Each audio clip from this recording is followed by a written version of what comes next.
ಗುಂಡ್ಬಾಳ ಶುರುವಾಗ್ಲ ಮಿತಿಗೆ ಮೇಳ ಗುಂಡ್ಬಾಳ ಮೇಳಕ್ಕೆ ಹೋಗ್ತೇವೆ ಮತ್ ಬೈದ್ರು ಮೊದ್ಲೇ ಗುಂಡುಗಳ ಮೇಳಕ್ಕೆ ಹೋಗೋದ್ರೆ ಬೇಡ ಅಂದ್ರೆ ಈಗ ಮತ್ತೆ ಗುಂಡುಬಾಳ ಕಡೆ ಕರ್ಕೊಂಡು ಹೋದ್ರು ಸತ್ಯ ಹೇಳ್ಯಾರು ಅಂತ ಒಳ್ಳೆ ಯಜಮಾನ್ರು ಅವ್ರು ಆಗ ನಾ ಮುಗಿದ 3 ವರ್ಷ ಅವ್ರ ಯಜಮಾನಕ್ಕೆ ಹಾಡಿನ ಬಾಳ ಸತ್ಯ ಹೇಳ್ಯಾರು ಅಂತ ಮುಖ್ಯ ವೇಷಧಾರಿಗಳು ಅವ್ರೆ ಯಜಮಾನ್ರು ಅವ್ರೆ ಅವ್ರ ಯಜಮಾನಿಕೆಯಲ್ಲಿ 3 ವರ್ಷ ಗುಂಡುಬಾಳ ಸೇರಿದ ಮೇಲೆ ಮತ್ತೆ ತಿರುಗಿ ನೋಡ್ಲಿಲ್ಲ.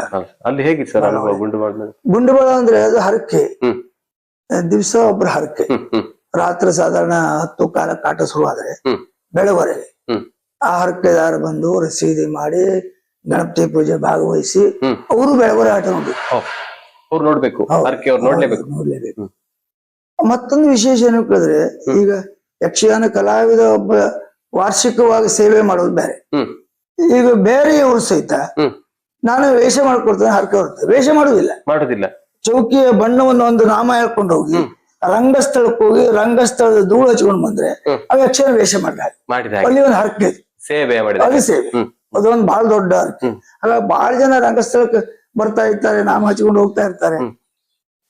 ಅಲ್ಲಿ 3 ವರ್ಷ ಇದ್ಮೇಲೆ ಆಮೇಲೆ ಅಮೃತೇಶ್ವರಿ ಅಮೃತೇಶ್ವರಿ ಎಲ್ಲ ಸಾಲಿಗ್ರಾಮ ಅಲ್ಲಿ ನಿಮ್ಗೆ ಹಿರಿಯ ಕಲಾವಿದರು ಯಾರು ಅಲ್ದು ರಾಮಚಂದ್ರ ಯಾಜಿ ಬೆಳಕೂರು ಬೆಳಕೂರು ಕೃಷ್ಣ ಯಾಜಿ ಅವರ ಅಣ್ಣ.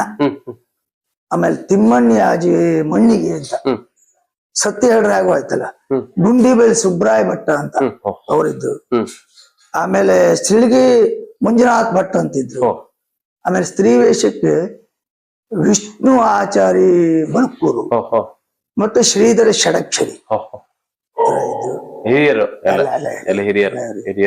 ಅಂದ್ರೆ ಒಳ್ಳೆ ಅನುಭವ ಆಯ್ತಲ್ಲ ಸರ್. ಒಳ್ಳೆ ನಮ್ ರಾಮಚಂದ್ರ ಯಾಜಿಗಳು ಅವರ ಕಲಾವಿದ್ರು ಹೇಳ್ಕೊಡ್ಲಿಕ್ಕೆ ಅವ್ರು ಅದು ಏನು ಅವ್ರು ಈಗಲೂ ನನ್ನ ಪಟ್ಟಿಯಲ್ಲಿ ಉಂಟು. ಒಂದು ದೂತನಿಂದ 400 ಎಷ್ಟು ಚಂದ ಹೇಳ್ಕೊಡ್ತಾರೆ ಅಂದ್ರೆ ಅತ್ಯದ್ಭುತವಾಗಿ ಅವರೆಲ್ಲ ಸಿಕ್ಕದು ಒಳ್ಳೇದಾಯ್ತು ಅಲ್ವಾ. ಹಾಗಾಗಿ ನಮಗ್ ಕಲೀಲಿಕ್ಕೆ ಬಹಳ ತುಂಬಾ ಹೌದು. ನಿಮ್ಗೊಂದು ಅಂದ್ರೆ ಗುಂಡ್ಬಾಳ ಮೇಲೆ ಅಂದ್ರೆ ಗುರುಕುಲ ನಾವು ಕಲಿಯುವಾಗ ಅಂತ ಮಣ್ಣಿನ ಮುದ್ದೆಯಾಗಿ ಹೋಗುದಲ್ವಾ. ಹೌದು ಕಡೆಗೆ ಒಂದು ಮೂರ್ತಿಯಾಗಿ ಬರ್ತೇವೆ.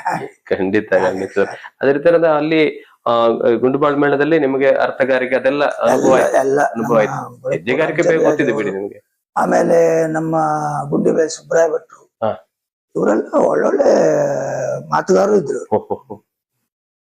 ಅಂದ್ರೆ ಒಂದು ಒಳ್ಳೆ ಅನುಭವ. ನಿಮ್ಮ ಊರಲ್ಲಿ ನಿಮ್ಮ ಊರ ಹತ್ರ ಆಗುತ್ತೆ ಸರ್? ಹೌದು, ನಾವು ಹತ್ರ ಒಂದು 20-25 ಕಿಲೋಮೀಟರ್ ಆಗುತ್ತೆ.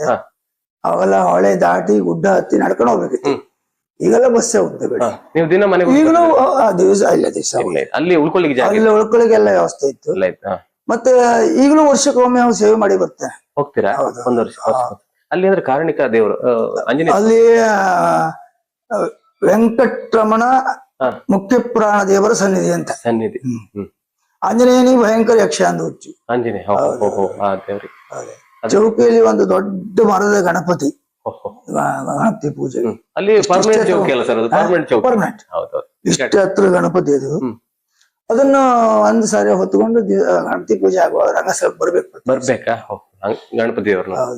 ಅಂದ್ರೆ ಈಗ ಹರಕೆ ಹೊತ್ತವರು ಅಲ್ಲಿ ಬಂದು ಮಾಡಿಸ್ಬೇಕಲ್ಲ? ಅಲ್ಲಿ ಬಂದು ಮಾಡಿಸ್ಬೇಕು, ಬೇರೆ ಕಡೆ ಮಾಡಿಸ್ಬೇಕು. ಬೇರೆ ಕಡೆ ಆಮೇಲೆ ಕರ್ಸುವಂತಿಲ್ಲ, ಅಲ್ಲಿ ಬಂದು ಅವ್ರು ನಿಂತ್ಕೊಳ್ಳಿ ಮಾಡ್ಬೇಕು ರಾತ್ರಿಯಿಂದ ಬೆಳಿಗ್ಗೆ ತನಕ. ಬೆಳಗ್ಗೆ ಈಗ್ಲೂ ಕೂಡ ಈಗ ರಾತ್ರಿ ಬೆಳಿಗ್ಗೆ ತನಕ ಈಗ್ಲೂ ಒಂದೇ ಕಡೆ ಆಟ. ಜನ ಇರ್ತಾರ ಸರ್? ಜನ ಅವಾಗೆಲ್ಲ ಸಿಕ್ಕಾಪಟ್ಟೆ ಜನ ಇರ್ತಿದ್ರು.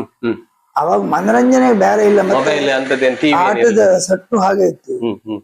ಈಗ ಜನ ಸಹಜವಾಗಿ ಕಡಿಮೆ. ಅವಾಗ ಬಂದವ್ರಿಗೆ ಹೋಲಿಕ್ಕೂ ಆಗುದಿಲ್ಲ, ಬಸ್ ಇಲ್ಲ. ಈಗ ಬಂದವ್ರಿಗೆ ಸಿಕ್ಕಿ ಬೀಳ್ತಿದ್ರು. ಈಗೆಲ್ಲ ವಾಹನ ಮಾಡ್ಕೊಂಡು ಬರೋದಲ್ಲ, ವಾಹನದಲ್ಲಿ ಬರೋರು ಹೋಗ್ತಾರೆ. ಆದ್ರೆ ಹರಕೆ ಎರಡೆರಡಾಗಿದೆ, ಹರಕೆದಾರ ಹೆಚ್ಚಾಗಿದ್ದಾರೆ, ಜಾಸ್ತಿ ಆಗಿದಾರಲ್ಲ. ದಿವ್ಸಕ್ಕೆ 2 ಹರಕೆ, ದಿವ್ಸಕ್ಕೆ 2. ಅಂದ್ರೆ ಒಂದು ಆಟ ಒಂದೇ, ಆಟ ಒಂದೇ, ಹರಕೆದಾರ 2. ಹರಕೆದಾರ ಒಂದು ಉತ್ತಮ ಕ್ಷೇತ್ರ ಅಲ್ಲ ಸರ್? ಕಾರಣಿಕ ಕ್ಷೇತ್ರ ಒಮ್ಮೆ ನೋಡ್ಲೇಬೇಕಾದ ಕ್ಷೇತ್ರ ಅಲ್ಲ ಸರ್? ಪುರಾಕಾರ ಕಾಡಲ್ಲಿ ಇರುದು ಈಗಲೂ ಅಲ್ಲ? ಈಗ ರೋಡಲ್ಲಿ ಬಸ್ಸಲ್ಲಾಗಿದೆ ಆಗಿದೆ. ನಿಮ್ಮ ಟೈಮಲ್ಲಿ ಹೇಗಿರ್ಬೋದು ಸರ್? ಇದ್ರಲ್ಲೇ ಯಪ್ಪ, ನಾವು ಅಡಿನ ಬಾಡಿ ನಡ್ಕೊಂಡು ಹೋಗುದು 9 ಮೈಲು. ಅಲ್ಲಿಂದ ಬಸ್ ಇದೆಯಾ? ಇಲ್ಲ ಇಲ್ಲ ಇಲ್ಲ, ಆ ಕಡೆಗೆ ಆಯ್ತು. ಅಡಿನ ಬಾಡಿ ನಡ್ಕೊಳ್ಬೇಕು, ಅಡಿನ ಬಾಳವರೆ ಬಸ್ ಇತ್ತು.